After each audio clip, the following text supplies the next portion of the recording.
This is a special occasion because this church, this particular church, was built as a votive church for the plague of 1676, though. And I'm not going to talk about that plague, but the plague of 1813. However, we are surrounded by the saints whom our forefathers considered as patrons and protectors against this malady, which did havoc wherever it went in those times. Now, Saint Sebastian, I come from his parish or me, so it's better I mention him, or otherwise he will send me some extra arrows. There is, of course, Saint Roque with his dog, Saint Nicholas and Santa Rosalia, who traditionally were among the saints to whom people invoked during this plague. And of course, there's the Immaculate Conception, always people, the Holy Mary, they always invoked her, not just for the plague, but for everything. So she's our mother, no? So my topic is the plague of 1813, and I'm going to concentrate not on the whole story of it, but rather on the wills and inventories, and not all of them, of course, just a couple of them to give you an idea of what was happening then.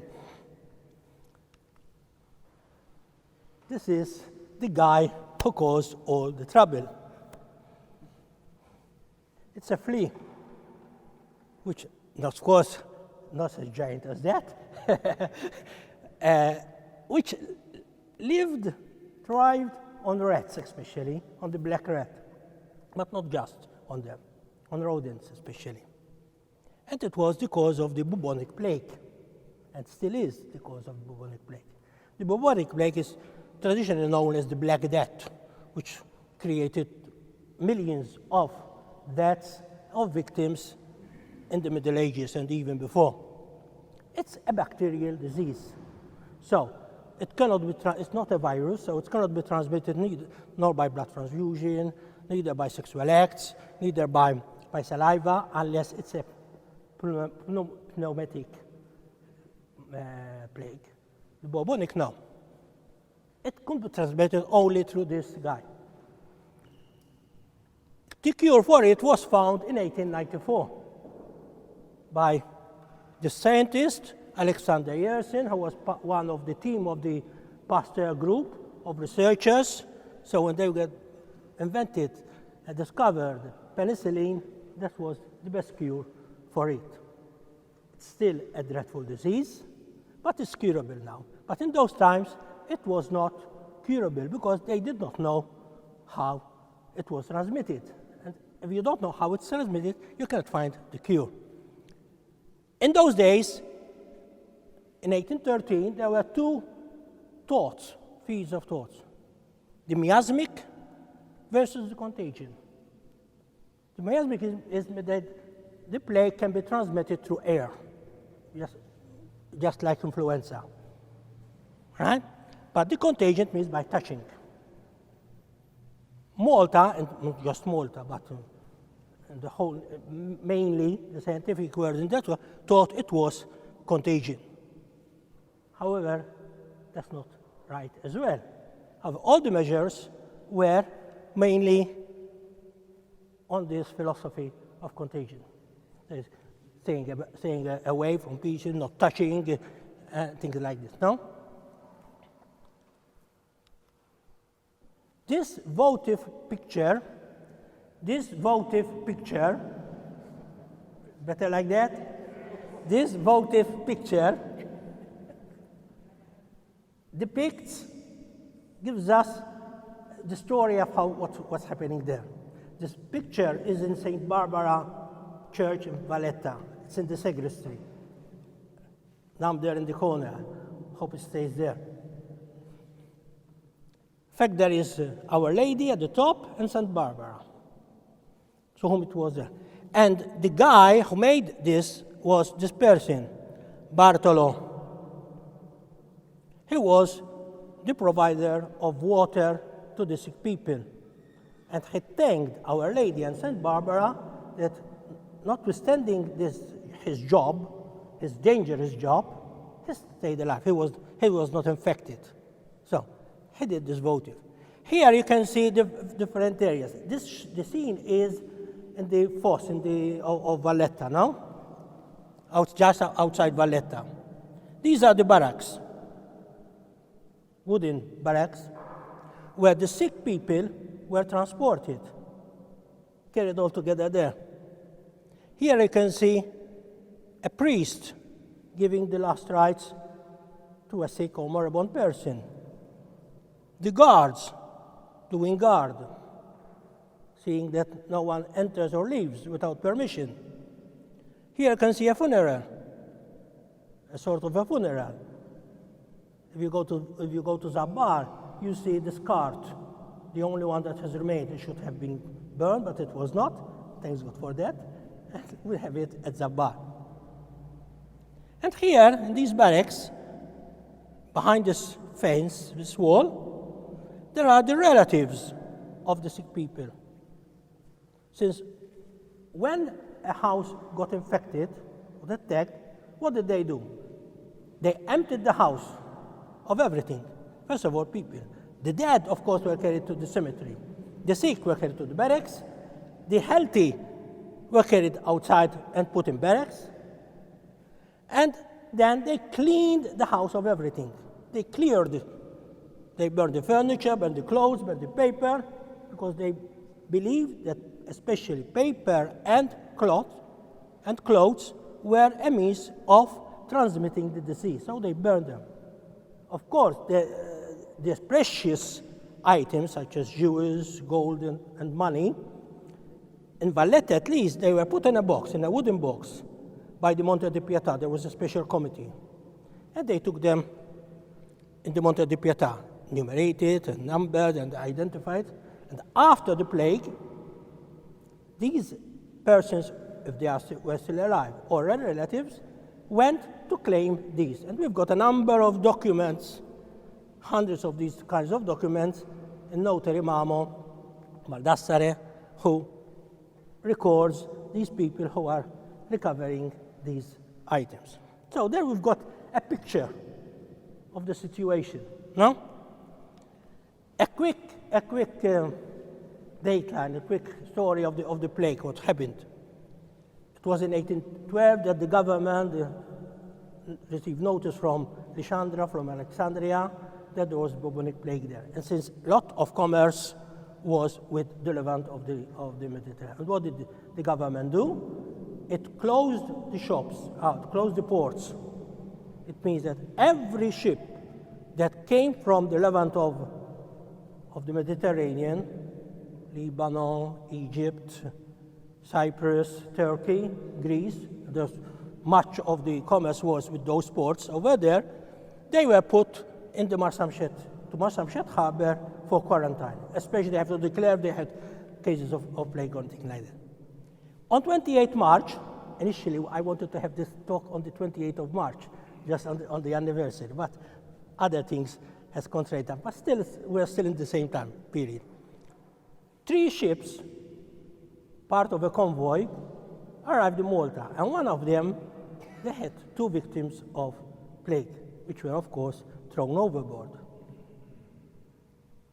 Of course, these ships were taken to the Lazzaretto, especially one of them, which was Maltese, San Nicolò. The other 2 were sent away.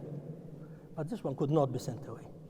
It had a merchandise cargo by Maltese merchants, so it could not.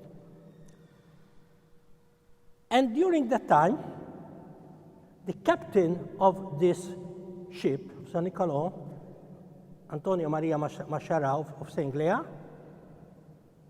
got infected. So was his assistant. These were the 2 who helped the 2 sick people on board. And they died as well in the beginning of April. So what did the health authorities do? They said, oh, this is a danger. Let's burn it. But the owners of the cargo and of the ship were potent persons, great businessmen. They had good connections.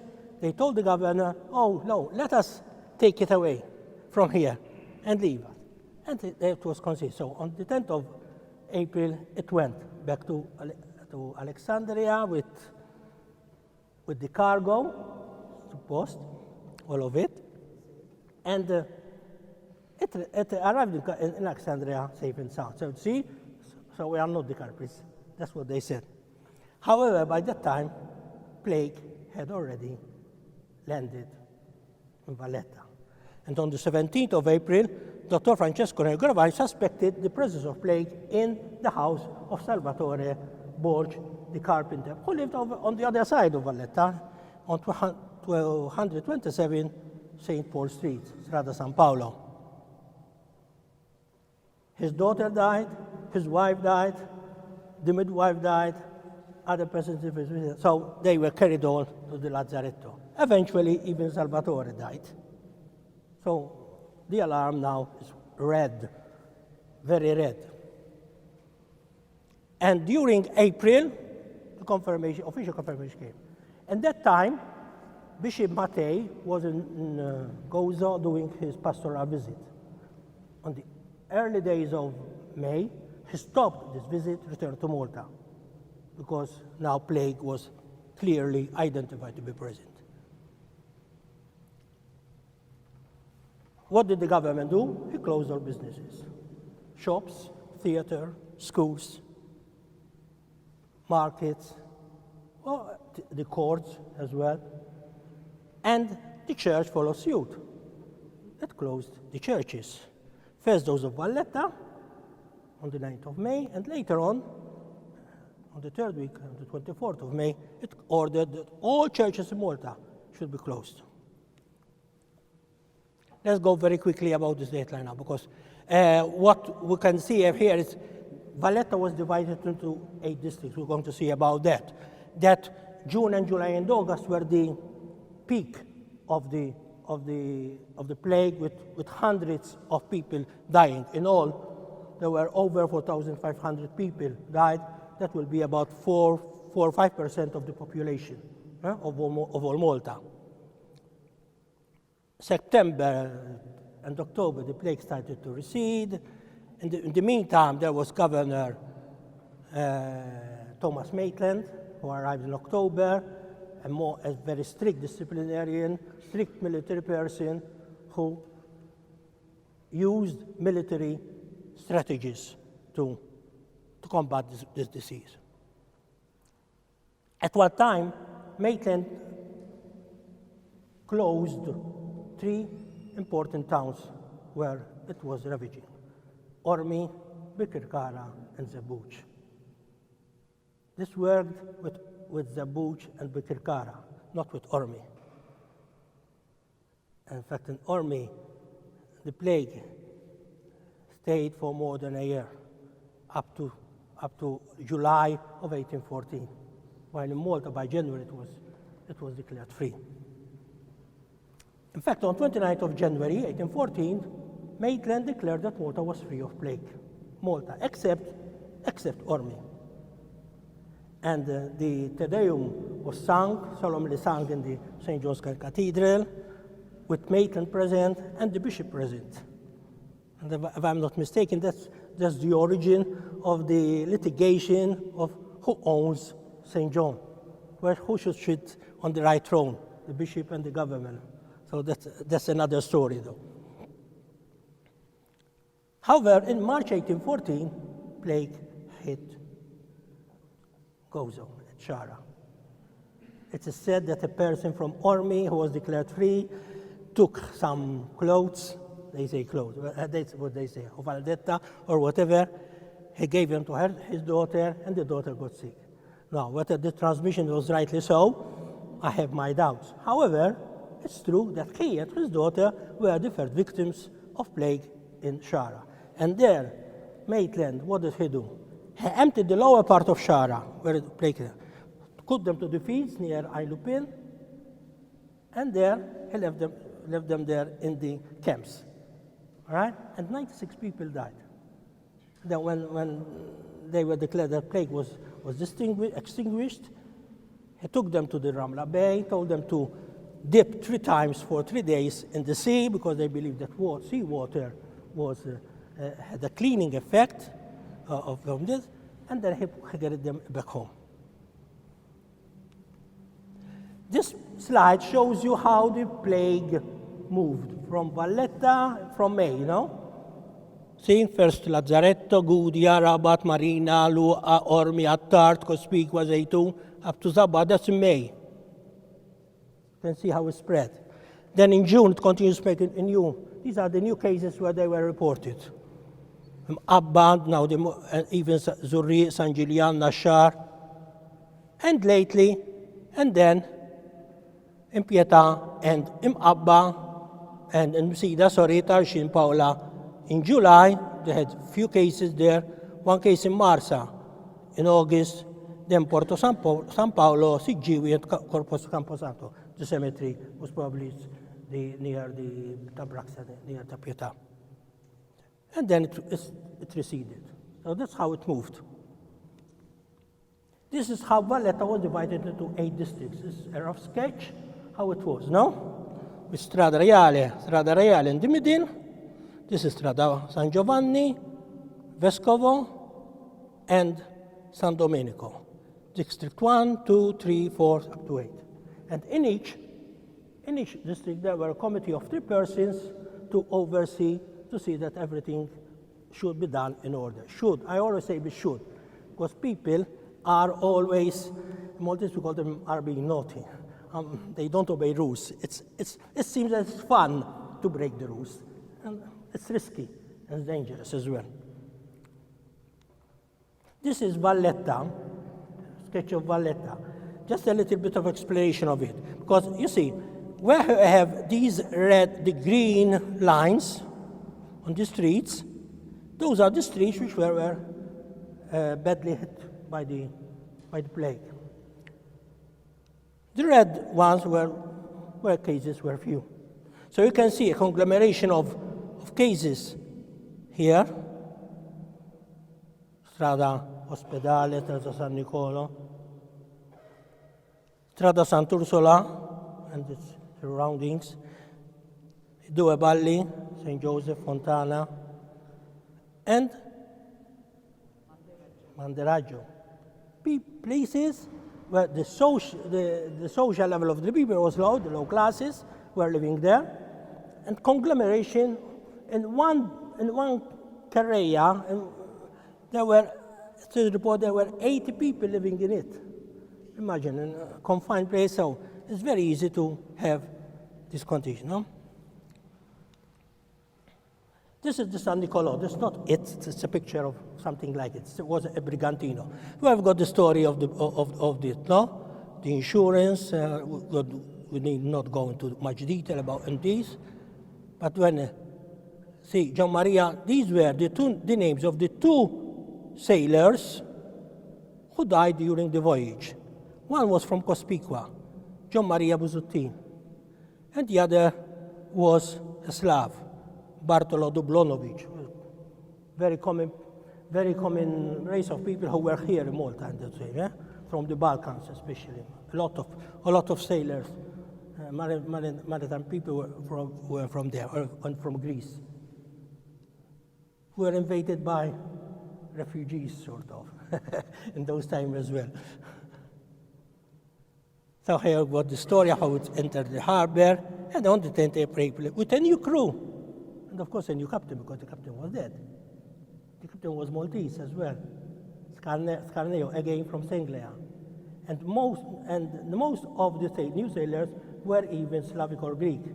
Only 2 were Maltese. And this is the house where the first case of plague erupted. It's 227 Strada San Paolo. Up to some years ago, if not months, it belonged to Jesuit order, the library, just behind the university. That was being converted into a boutique hotel. However, this building, in the time of the plague, was not it, because this was reconstructed, rebuilt in the late 19th century. But they told me that inside there still remained some of this bottega and house of the shopkeeper, Salvatore. I'm not sure about that. This is the story I already told you, how the daughter, 8-year-old daughter of Salvatore, Borg, was diagnosed with plague, not immediately, because Gravania was not so sure at first. But then when the mother died, and then the midwife, then there was no doubt about it. No? They were all carried, and how they were carried, there's a diary by Don Luigi Caruana Dingling.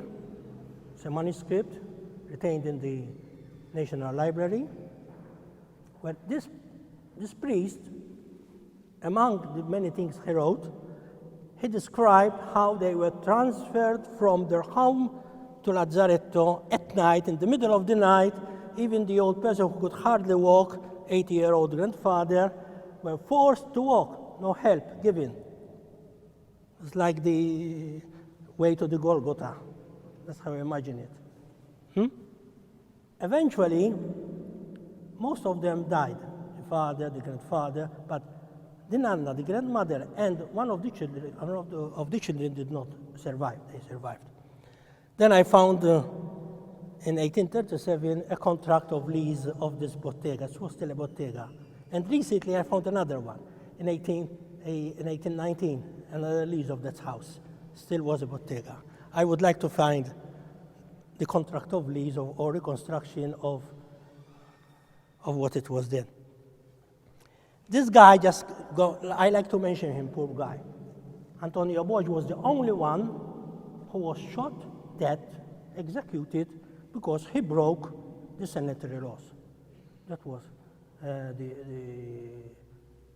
the law, the notification issued in early August, 1st August, and on the 17th, 16th, he was executed. He was caught helping with the distribution of bread in Strada Mercante, near the Gioiellera Fountain, they call it, near corner with Santa Lucia Street there, no? And the doctor noticed that something is fishy with him. They examined him and they found some petacce tumors on him. And he was diagnosed with plague. And immediately, that was on the 16th, he was there in the morning. During the day, he went under a process, a jury, in front of three judges. They were not a jury like today. And he was condemned to death, execution by firing squad, in the street where he was found, was discovered. They wanted to give a lesson with him. Now, poor guy, since he was infected, he had been infected for 3 or 4 days already. That's what he said during the jury. Definitely was going to die just the same. But that's wanted to give a lesson with him. Now let's start it with the wills, because of course, plague was a scary disease. Doing a will was always also a scary business.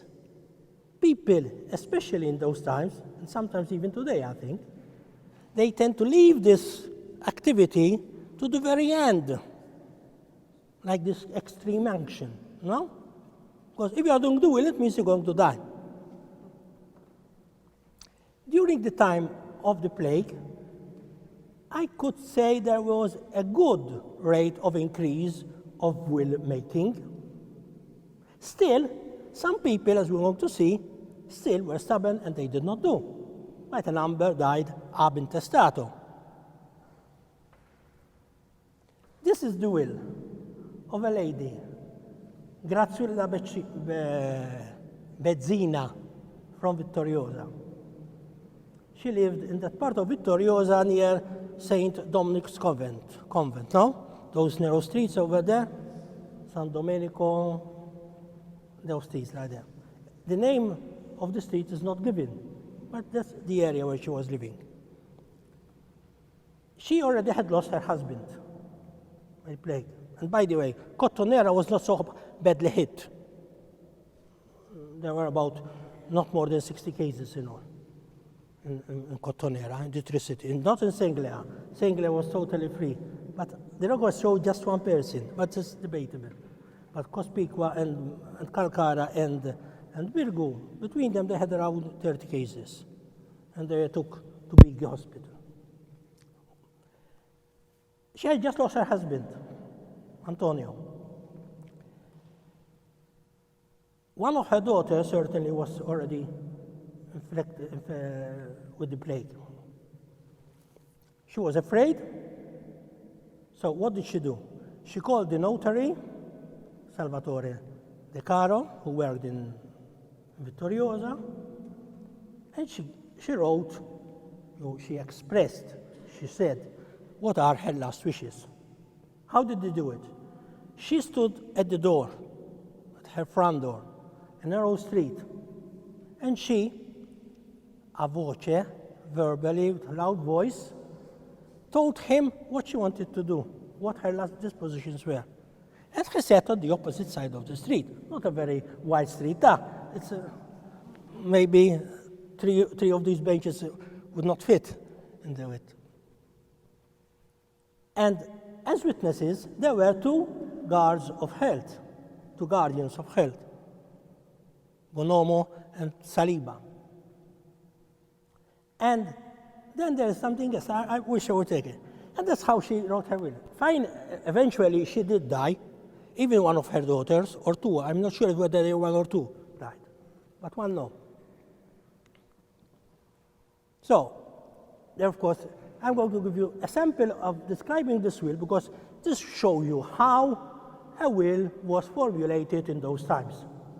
Of course, there was always the introduction of the notary, Grazulla Bezzina, daughter, wife of, and daughter of. Of course, women are always identified as wives of. Men, no. Men are always, even if they are married, they are always the son of their father. That's for the time, no? Sebbene inferma con morbo pestilenziale, sana però di mente, udito, sensi ed intelletto, come si scorge dal suo buon ragionamento. Although sick, but thanks God, usually they say, thanks God, you are sick, but thanks God I can hear you, and you can understand me. This was important points for the notary. Without them, a good will, a good contract cannot be a valid one cannot be carried out. No. Then after that, they follow the prayer. Let's read it, because there are even more flowery than this. Yeah, this is rather simple. Elevando la mente al cielo, raccomanda l'anima sua all'Eterno ed omnipotente Dio nostro Creatore e Redentore. Ed alla Santissima Vergine Madre di Dio, Maria Immacolata, ed agli protettori santi, la corte celeste. See how they are invoking the omnipotent God, our Creator and Redemptor, and His Mother, usually it's under the title of the Immaculate Conception. In every part of Malta, not just Cospicua, every part of Malta, even though it was not yet a dogma, but it was still very strong belief. Huh? And sometimes they say the saints. Some notaries, they say, il mio santo protettore San Genesio. They evoke their own patron saint. And then they start funeral disposition. Even in this situation, this Grazulla wrote what she would like to happen to her corpse, what kind of funeral she would like to have. Even though usually there were no funerals, they were just dumped into the cart, buried in common graves, lime, covered with lime, and that's all. usually. However, they still believe that if you, and that, remember in those times, if you are not buried in the church, you are damned. Inside the church. That's why we had graves inside the church. So that's a further headache, a further pain. Not just of dying and suffering, but then dying in that sort and being buried in that kind of system. Sort of, you are thrown away. Vuole che il suo cadavere sia sepolto nella chiesa. That's her wish. E dopo di lei morte sia erogato la somma di scudi 10. She was a poor, not very rich one. She just gave 10 scudi. Now remember that 12 scudi were equivalent to 1 sterling. So can have, we older people know, scud, ocean and salt, 20 pence. Huh? Remember that. The younger one maybe don't remember it, but we do. Even though they were not still a currency, but that's how we used to call them, scud. Even though we never saw the actually, or worked with the scud. Oh? For her mass is for her, the voice of her soul, and for her husband, and for her relatives. This was an important item of a will. And then they started the main content of what they wished to do with their belongings when they have. She includes a list of her jewelry, not a very long one, not so short, not so small. And she wanted to leave them to her 3 daughters. And if one of them or more of them died, all these jewelry will go to the survivors. Yeah. Gold medals, earrings, pendants, gold and silver buttons, some rings, silver spoons. Silver spoons were very precious in those days. Spoons were made of silver, real silver, not coated. So that's were precious items. They are always identified. And I remember a story about when you had a servant, a maid, at home. They used to count the silverware so that afterwards she left, she does not take anything because silverware are easily to carry away, no? And then she gave these to Giuseppe Bonnici, who was her brother-in-law. And she made him the executor of her will. He survived. And I found a way of how he was going to distribute his wealth afterward. This is the end of her will, which she gives description. Fatto stipulato, made, in mezzo della strada, in the middle of the road, the street, outside actually, not in the middle, per dubbio del contagio, innanzi gli infrascritti testimoni. The will, for a will in those times, you could call as many witnesses as you want. But during the plague, it was permitted to have just 2. Nowadays, I think witnesses are only required for wills, not for other contracts, if I'm not mistaken. Pregati alla medesima, and she called them. It was the testator who chooses the witnesses. Not in another contract, the notary could tell, there's someone waiting, let's call him for a witness. But in wills, no. They have to be approved and chosen by the testator. E non potendo essa scrivere in tal momento, it doesn't say that she does not know how to write. She could not write because she was infected, because her house was infected. So it was risky to go near her. E dinanzi, look at this phrase, e dinanzi tutti I vicini che nelle porte loro affacciavano il tutto sentivano. A lot of noise. You see the neighbors coming, what's happening here? That's what's happened there. See what a picturesque account this notary gave. And he identifies 2 of these neighbors. who had put as witnesses Francesco Balbo and Gioacchino Azzopardi. And the main witnesses, however, were the guardians, held guardians, were called Francesco Saliba and Giobatta Bonomo. This Bonomo family of Virgo, they even have got some artists in them. They were prominent. He was the capo, see? He is called the capo della sanità civile. He was the head of the corps of guardians. See how? And this was quite, the style, this was quite common.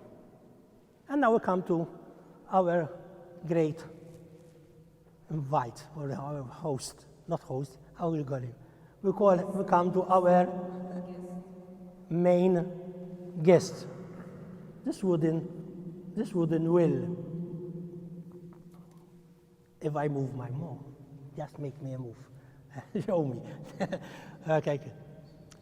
It's smudgy, not because the photo is bad, because it is smudgy handwriting. It's a will written on wood. It's 160 millimeters by 240 millimeters and 8 millimeters, about the size of the laptop, of the iPad, roughly. It was done on the deathbed of Don Filippo Calleia of Zebuch on the 9th of September. When he got infected, he was a 35-year-old priest, he realized that the end was near. So he called his parish priest, Tommaso Scicluna, and two priests, Salvatore Scerri and Giovanni Scerri, as witnesses. He wrote it on the paper, on this wood, his handwriting. And then he gave it to his parish priest. And that was already in itself a legal bound. It binds in itself. However, later on, they transcribed it. Thanks God, we've got a transcription of it later on, in April 1814, about 9 months later, in Notary Caruana. Because after the plague, of course, this priest died, and he was buried in Zebuch Cemetery. Later on, in 1952, his remains, or what they think they were his remains, were carried to the main cemetery in Zebuch, and they are still there with a monument. And there's the monument of him, remembering this event. Don Filippo Polucino was his cousin, the son of his uncle, Dr. Arcangelo, Dr. Gabriele Luca, of Dr. Gabriele Luca. This doctor was the brother of his mother. And by the way, his mother had died before him. They took this wood to Notary Caruana, who practiced in Rabat, and they transcribed it. And the notary, as it happens in those cases, the notary noted, that's why he's called a notary after all, noted what was on this wood.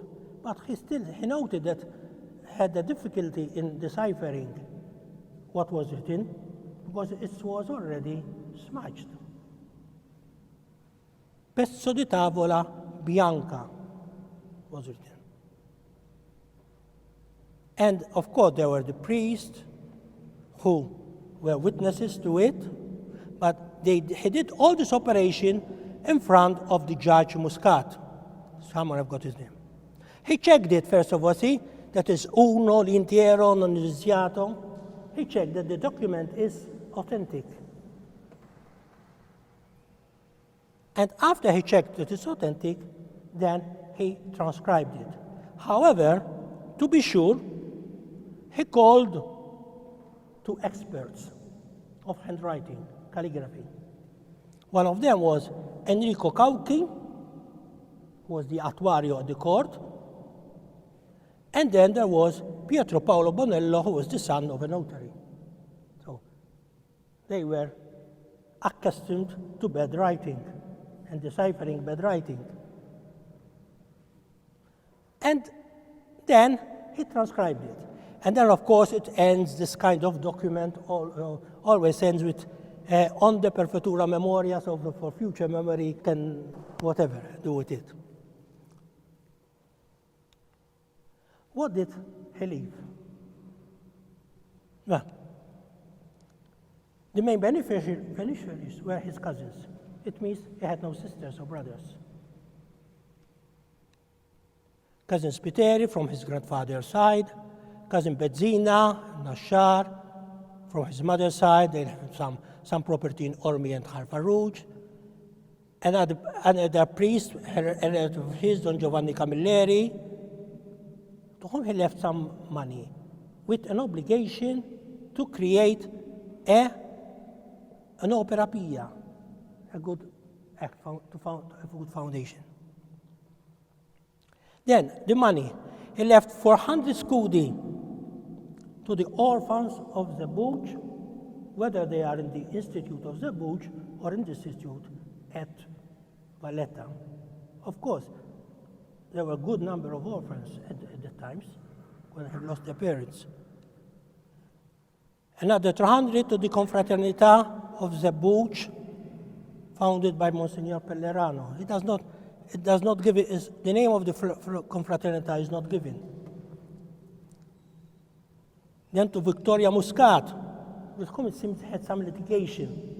And said, I will give you these 200 if you cede this case you have with me. Boy, to the farmers, he pardoned them 100 scudi of their rent, of their fees or rural buildings. And as executor, he left Don Giovanni Sherry, who was one of the witnesses. And to the parish, of course, he left 30 scudi. And then other money to other people. So that was actually what he had. Not a very rich person, but not a poor one either. This is not the only wood document that exists. Other persons, by the way, I did not discover this item. It was discovered many years ago by Dr. Paul Cassar and other researchers. But we are proud to explain what is in it. Even these were discovered mainly by Dr. Paul Cassar, a main researcher on medical history in Malta, and by Albert Ganado, another very good historian, excellent historian. These are the wooden documents. I don't know exactly where they are, whether they are in private property or whatever, collections. But as you can see, there are receipts, letters. This is the will we talked about, a power of attorney, letters, bills. See? They are different. You can see them in Melita Historica if you want to read it. In volume 7, there's a good article. However, during my research, I came across 3 references to wood documents, which are not extant. They are lost, but there are good quotations of them, quotes. One is in Leopoldo Battaglier, lettera scritta sul legno. It is an agreement, a receipt actually, a receipt for the selling and buying of a mule. And it was done, this agreement was done on the 25th May of 1813. Giuseppe Sottil, who died of plague, left his widow, Teresa, and children. There are the names of them. Antonio, Francesca, Maria, Concetta, they are minors, and Salvatore and Rosa Maria were seniors. He was a very well-established merchant. on drapery.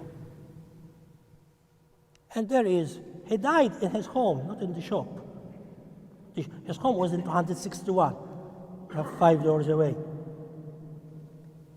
I think the 261 now is the office of the Archpriest of St. Paul, archives.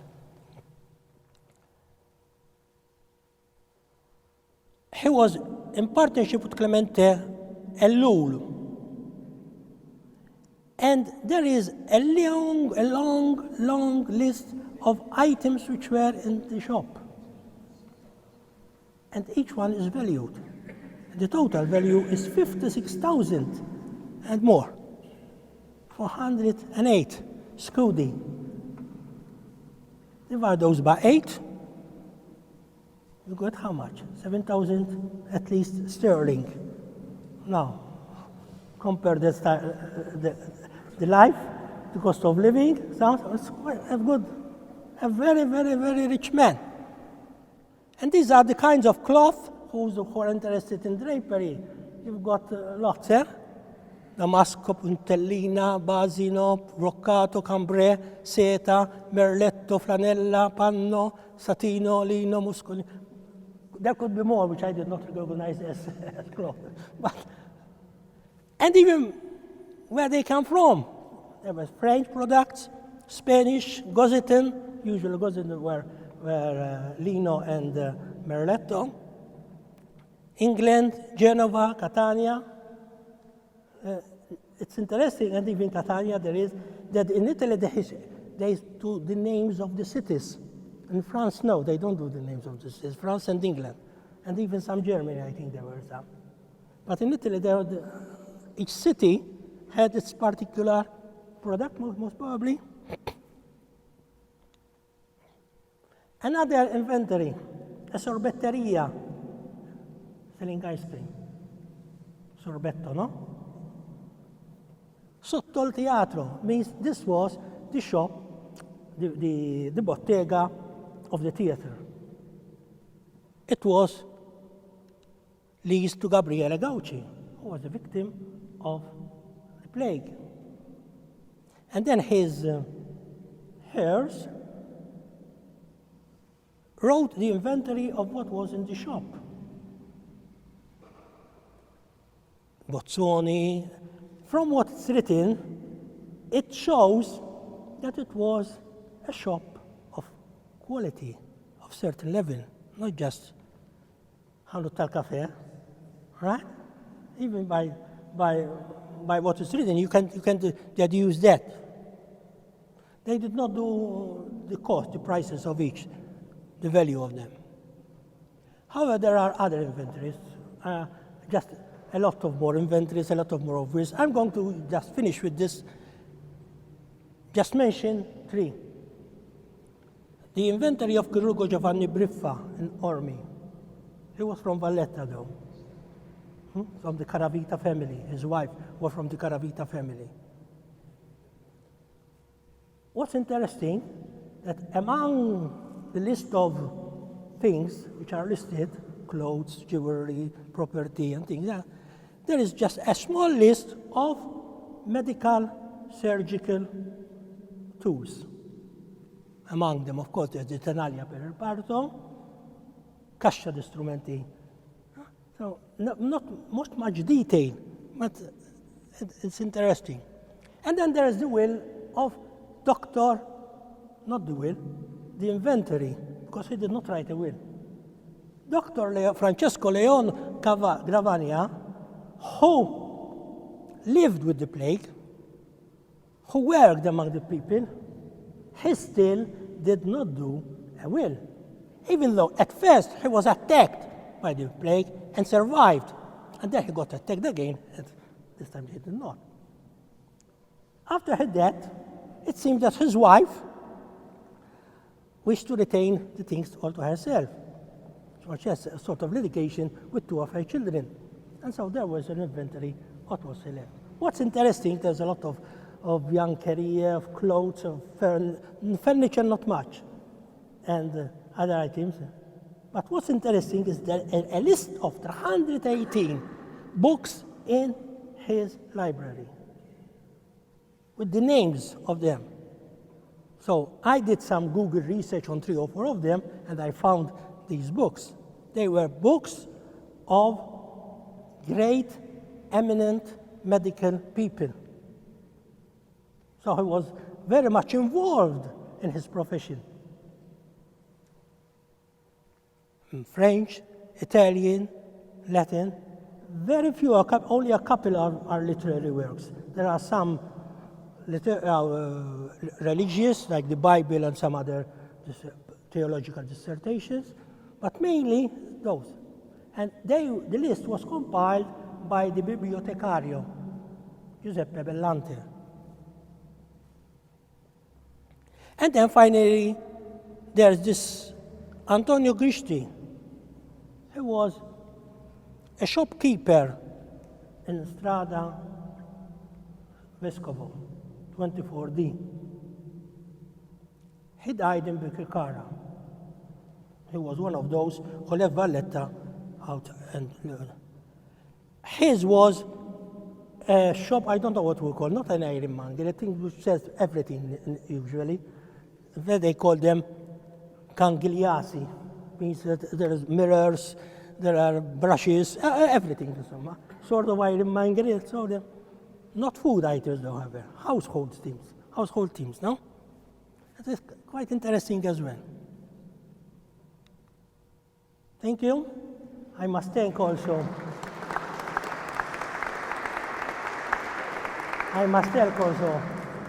Palazzo Falson for giving me this opportunity. Also to the Notarial Archives. I am the living furniture, by the way, for allowing me and giving me the opportunity to do research.